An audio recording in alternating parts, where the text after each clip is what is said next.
in there. Just got to get it all out now.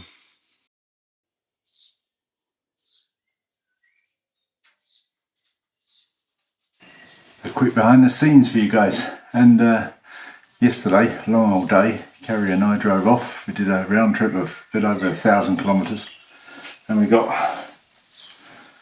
a ton of old fishing weights, lead, old fishing net weights from retiring fishermen. And I think here in the EU and probably other places, but here in the EU, the fishing industry is suffering a bit, and quite a lot of fishing people going out of business. And this guy apparently had a fleet of fishing boats, and it's no longer worth his while to fish, and he's got a lot of lead for sale.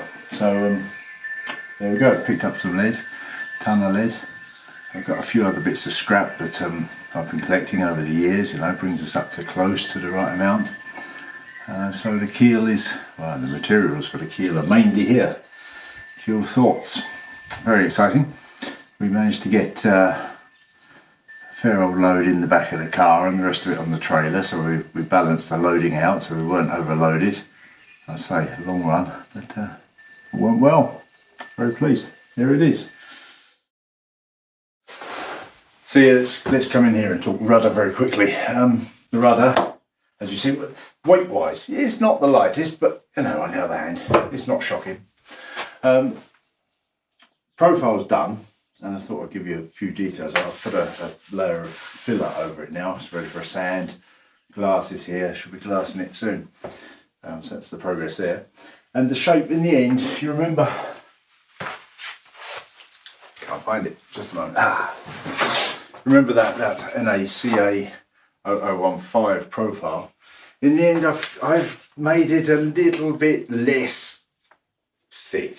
As you might see there, I don't know if you can see that, we're maybe a centimetre, 8 mil or so less thick. So it's got a little bit less profile than that, because I just thought it was enough. Totally unscientifically, I thought it was enough. That's all I've got to say about it.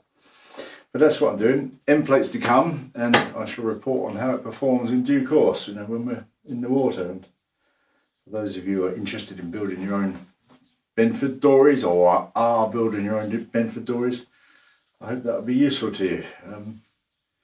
I've got some photos of various rudder builds from one or two rudder builds from Benford dories, and it's pretty much in keeping with what those people have done, and they've reported improvements. I haven't got pictures. That's not strictly true. I've got poor pictures from what Alan on Zebedee did. I think he did something very similar and reported a vast improvement in rudder performance on his, I believe it's a 36-foot Benford dory. And I've got photos from another 34 Benford dory that did something very, very similar on his rudder. So I believe it will work out.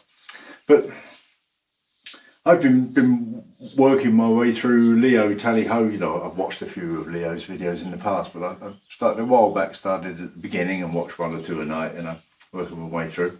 And something he says, which is relevant to the traditional wooden boat, of course, but it's also true of a non-traditional wooden boat, is, things are replaceable. If it doesn't work out, you just make another one. And everything's repairable. You can always chop the problem part out and put a new one in. I guess that's true of any materials. If you see what people are doing with fiberglass boats, if it doesn't work out, we just make another one. And coming back to the rudder, finally, I do think it's going to work. I do think I've followed all of the current thinking on rudders for Benford dories.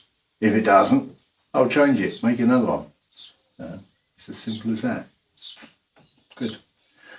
Should cut there. Thank you guys for watching. See you next time. Bye.